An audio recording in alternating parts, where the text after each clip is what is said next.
మీ అందరికీ నా హృదయపూర్వక వందనాలు. జీవము కలిగిన దేవుని పిల్లారా, మీ హృదయాలు వెలిగించే మాటతో దేవుడు ఎక్కువ నీ మాటలు తీసుకొని మీ వద్దకు వచ్చి ఉన్నాడు కనుక మీరు నేను కలిసి ప్రభు మాటలు ధ్యానం చేసుకుందాం.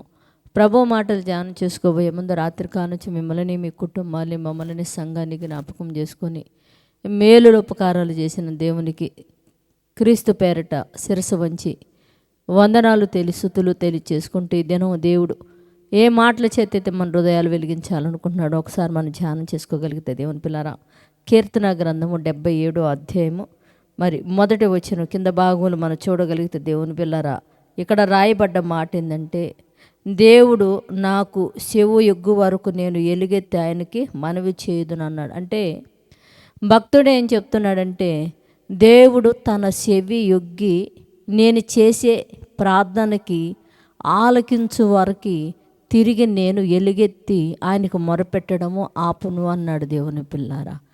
మరి ఎలుగెత్తి నేను దేవుడు నా చెవి యొగ్గాడు అంటే దేవుడు నా మాట అంటే నా ప్రార్థన, నా ఆలోచన విన్నాడు అనే మాటకు అర్థం ఏంటంటే దేవుని పిల్లారా, మనం భూమి మీద ఒక విషయం నిమిత్తం దేవునికి ప్రార్థన చేసినప్పుడు ఆ కార్యం జరిగినప్పుడు మనం ఏం చేస్తామంటే, దేవుడు నా ప్రార్థన ఆలకించాడు, నాకు ప్రతిఫలం ఇచ్చాడని చెప్పేసి మనం సంతోషపడుతుంటాం, ఆనందపడుతుంటాం దేవుని పిల్లారా.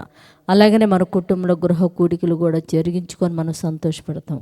భక్తుడు కూడా అలాగే ఏమంటున్నాడంటే, దేవుడికి నేను వెలుగెత్తి ప్రార్థన చేస్తాను, ఆయన చెవి యొగ్గి నా మనవి ఆలకించేంత వరకు నేను మొరపెడుతూనే ఉంటాను అని చెప్తున్నాడు దేవుని పిల్లారా.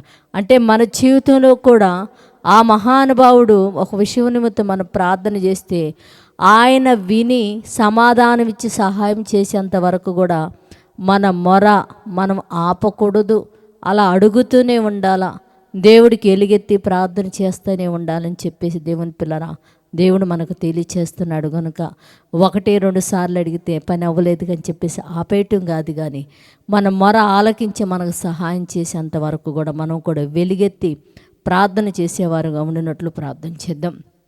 పరిశుద్ధుడా, జీవము కలిగిన మా పరలోకపు తండ్రి, నాయనాని కృప కలిగిన నామని కొందనాలు తండ్రి. ఇదిగో భక్తుడు చెప్తున్నాడు, నా దేవుడికి నేను మనవి చేసినప్పుడు ఆయన చెవి ఎగ్గి నా మొర ఆలకించే వరకు నేను ఎలుగెత్తి ప్రార్థన చేస్తున్నానని చెప్తున్నాడయ్యా.